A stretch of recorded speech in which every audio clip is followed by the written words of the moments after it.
coordinador de grado es, digamos, el primer referente que los alumnos tienen cuando llegan, por ejemplo, aquí nuevos por primera vez en primer curso. Y entonces pues necesitan de alguna forma tener algún referente o tener a alguien pues que inicialmente les resuelva sus primeras dudas, ¿no? También hacemos otra labor, una labor importante que es digamos acoger a los alumnos cuando vienen por primera vez, incluso también hacer un ejercicio de difusión del grado, por ejemplo pues entre los alumnos de secundaria o bachillerato que no están en un momento en el que han acabado, por ejemplo, las pruebas de la EBAU y no tienen todavía muy claro muy bien qué camino seguir. Entonces, pues desde la universidad le ofrecemos alguna información sobre las distintas posibilidades que en la universidad existen, ¿no? Entonces el coordinador del grado pues también tiene la labor de hacer ese primer acercamiento, ¿no? El acercamiento de cuáles son los estudios que tiene el grado para los alumnos a lo mejor que están un poco indecisos y que no saben qué hacer, ¿no? El grado de antropología es un grado que aquí en la Universidad de Salamanca lleva 4 años, o sea, este año ya se gradúan por vez. O sea, se gradúan los alumnos que empezaron hace 4 años en primero aquí, ¿no? Y en toda Castilla y León no había unos estudios específicos de antropología, ¿no? Entonces la antropología es una ciencia social que estaba creciendo y que está creciendo enormemente, ¿no? en nuestro país, y entonces pues había una demanda. Entonces la Universidad de Salamanca recogió esa demanda. Hace 4 o 5 años empezamos a trabajar un poco sobre el proyecto de la elaboración de un plan de estudios. Y el plan de estudios pues entonces tuvo el visto bueno hace 4 años. El programa de estudios que se diseñó en su momento era un programa de estudios que trataba de recoger las 4 líneas básicas de la antropología al modo tradicional, en una escuela, o sea, en el modelo de escuela norteamericana, ¿no? donde había una rama muy potente del ámbito histórico y arqueológico. Entonces la Universidad de Salamanca, en el título que se oferta, hay unos estudios relativamente potentes de arqueología y de historia. Luego también hay una rama que por regla general en las universidades que tienen la titulación solo de antropología social y cultural no se contempla demasiado, que es la línea biológica, es la línea de la antropología evolutiva, también llamada a veces antropología física, ¿no? Y entonces pues aquí en la Universidad de Salamanca también hay una rama muy potente de esos estudios. Y luego habría una tercera rama también que tratamos en su momento, ¿no? De que estuviera con una representación grande en el plan de estudios, que es la antropología lingüística, es decir, la cuestión de las relaciones que hay entre lengua, comunicación y cultura, ¿no? Y entonces pues se diseñó un plan de estudios, digamos, teniendo estas 4 líneas, ¿no? A esto hay que sumar, claro, la parte social y cultural, que es la que tradicionalmente han enfatizado otros estudios en otras universidades españolas, ¿no? De tal manera que este grado, o sea, yo considero en este caso que es un grado único, es decir, no hay ninguna universidad en España que oferte un grado que responda a estas características, ¿no? Es decir, que los alumnos obtengan una formación relativamente potente en estos 4 pilares básicos, ¿no? El arqueológico, el físico, biológico, el lingüístico y el grado social y cultural, ¿no? Mi trayectoria como coordinador del grado, yo llevo 4 años, o sea, este es mi 4.º año, ¿no? Entonces casi empecé, no puedo decir que empezase al mismo tiempo que empezó el grado, pero empecé como coordinador del grado unos meses después, o sea que ya llevo 4 años y prácticamente un poco esta trayectoria es una trayectoria en la que yo he acompañado constantemente a los alumnos que se gradúan ahora, ¿no? Yo llegué a la Universidad de Salamanca, o sea, he sido estudiante, hice mis 2 primeras carreras, las hice aquí, ¿no? En la USAL, luego ya estudié unos años fuera, estudié en Alemania, en la Universidad de Múnich un tiempo, y luego ya entré como antropólogo a formar parte del equipo docente de la UNED, y ahí estuve casi 20 años, ¿no? Y ya hace 6 años para acá ya entonces me sumé al proyecto de la USAL como profesor, o sea, formando parte del equipo docente. Sí, bueno, ese es un proyecto, o sea, la base de ese proyecto está un poco en cómo la antropología tiene presencia desde la Facultad de Ciencias Sociales, cómo la antropología tiene presencia en otras facultades a través un poco del proceso de complementariedad que la antropología tiene en relación a otros estudios, ¿no? Entonces, bueno, pues yo hace 6 años empecé a impartir una asignatura en el grado de estudios árabes, ¿no? Que es una cuestión bastante novedosa, ¿no? Porque hay otros estudios de carácter filológico vinculado con lenguas un poco alejadas de nuestro mundo europeo, que tienen una formación, por ejemplo, sociológica, ¿no? Para que los alumnos que aprenden lenguas distintas tengan también un conocimiento social del país del que aprenden la lengua, ¿no? O sea, pues sea, por ejemplo, pues, las lenguas germánicas, por ejemplo, pues entender cómo es la sociología, por ejemplo, pues de Alemania, ¿no? O en el caso de Asia, pues cómo es la sociología asiática, ¿no? Pero en el caso del mundo árabe, o sea, lo que llamamos el mundo árabe y musulmán, entonces cuando se diseñó el plan de estudios, entonces creo que con buen criterio se introdujo una variable no tanto sociológica, sino sobre todo una variable de carácter cultural. Y entonces por eso tenemos una presencia antropológica en la formación de los alumnos, de los estudiantes que aprenden lengua árabe. Y a partir de ahí entonces pues nació el proyecto, ¿no? Entonces pues el catedrático en ese momento de árabe, que es un profesor de origen egipcio, entonces vio la posibilidad de que indagásemos un poco esas raíces culturales, ¿no? Que muchas veces son raíces culturales que han quedado invisibilizadas por cuestiones históricas entre el mundo árabe y el mundo, no tanto el mundo europeo, sino sobre todo el mundo español, ¿no?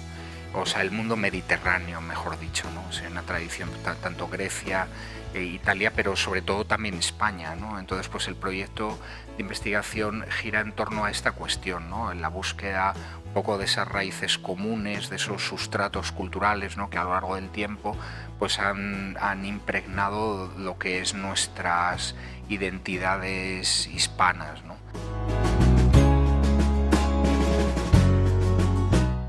Bueno, mi origen es una pregunta.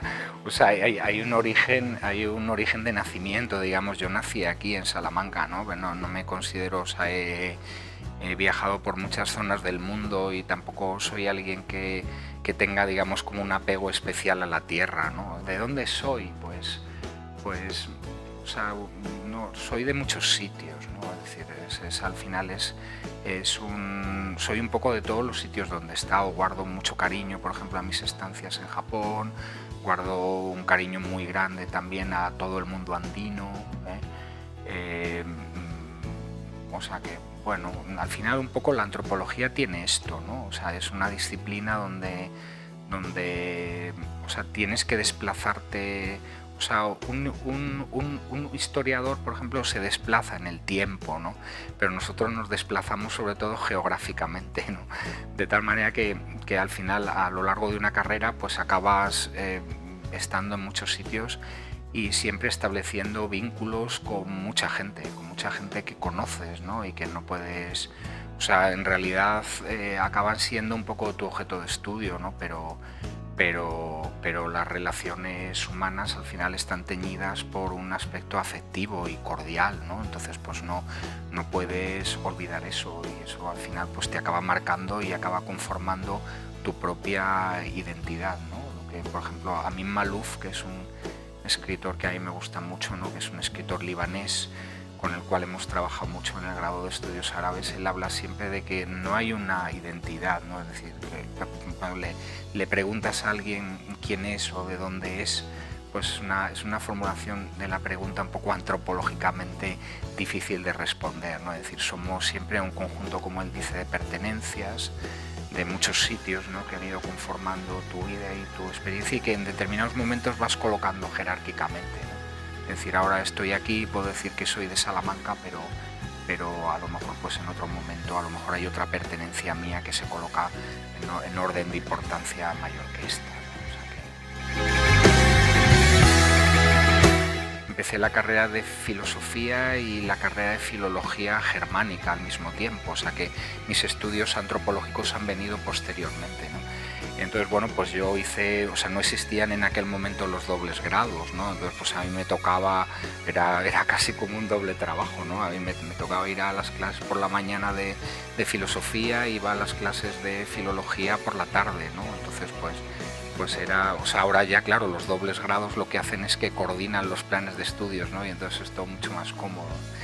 Y estudié estas dos carreras prácticamente hasta tercero, luego tuve una beca muy importante, cambió mucho mi visión de lo que era la formación académica con esta beca. Entonces, una beca de una fundación alemana, se llama Maximilianeum Stiftung, y entonces una beca es una beca de una fundación que tiene un origen bastante antiguo, es de principios del siglo XIX, y entonces pues nada, yo estuve allí un tiempo, era el único español formándome con estudiantes alemanes que en realidad estaban en un plan de estudios para formar parte de la alta administración del estado de Baviera, ¿no? Y ahí es donde inicié un poco mi interés por la diversidad cultural, ¿no? Es decir, viví en una lengua completamente distinta, en un entorno distinto. Tuve posibilidades, ¿no?, desde Alemania de formarme en algunos otros centros universitarios que tenían convenio con la Fundación Maximilianeum, entonces pues tuve la posibilidad de formarme en la Universidad de Pavía también, ¿no?, una breve estancia en la Universidad de Oxford, y luego ya pues regresé aquí a España. Y entonces ya una vez que regresé aquí a España, pues entonces ya inicié mi proceso de elaboración de mi tesis doctoral, ¿no? En ese medio tiempo ocurrió, o sea, ya había despertado en mí en la estancia fuera de España un interés por la diversidad cultural, ¿no? Pero también por otras razones viajé a Japón. Y entonces tuve varias estancias en Japón y ahí es ya donde, digamos, como que algo me hizo clic directamente, ¿no? Es decir, yo venía de una formación más teórica del pensamiento, el pensamiento filosófico, ¿no? Y entonces pues di un pequeñito salto, ¿no? O sea, siempre digo, ¿no?, que es el salto de la filosofía, y luego hubo como una especie de puente, ¿no?, la filosofía de la cultura, y de la filosofía de la cultura pasé a interesarme directamente por la cultura, es decir, por las cosas prácticas, por las cosas materiales, es decir, no solo lo que la gente piensa, sino lo que la gente hace normalmente, ¿no? Y entonces pues sí, yo creo que siempre digo que esas estancias en Japón cambiaron un poco mis intereses, ¿no? Y a partir de ahí entonces empecé a formarme, hice un máster aquí en estudios latinoamericanos en el Instituto de Estudios de Iberoamérica y Portugal, que se llamaba por aquel entonces de esa manera, ¿no? Luego ya cambió. Y luego ya empecé a realizar trabajos de campo, investigaciones, estancias, sobre todo en América Latina. Y hubo un tiempo, como unos 10 años así, donde hice una estancia en México, empecé a trabajar un poco ahí sobre culturas mexicanas, en México DF, en Oaxaca. Luego también estuve en Montevideo, en la Universidad de la República, estuve en Buenos Aires, hice algunas estancias en América Latina, y luego ya salió la posibilidad de realizar mi tesis doctoral en Perú, en los Andes, ¿no?, con comunidades quechuas, en una zona, es el valle del río Urubamba. Entonces pues ahí trabajé con algunas comunidades campesinas en algo que sería después un objeto de mi interés, que es la antropología económica, ¿no? Entonces empecé a interesarme un poco sobre modos de producción y sobre sistemas rituales vinculados a los modos de producción, sobre todo al cultivo de los tubérculos andinos. Y entonces nada, pues realicé mi tesis doctoral, y ya en ese medio tiempo pues entonces ya saqué una plaza en la UNED, me vinculé a la UNED, y en ese momento la UNED acababa de poner una licenciatura en antropología social y cultural. Entonces yo entré como profesor ahí, y ahí es donde desarrollé pues prácticamente 18 años de mi carrera académica, ¿no?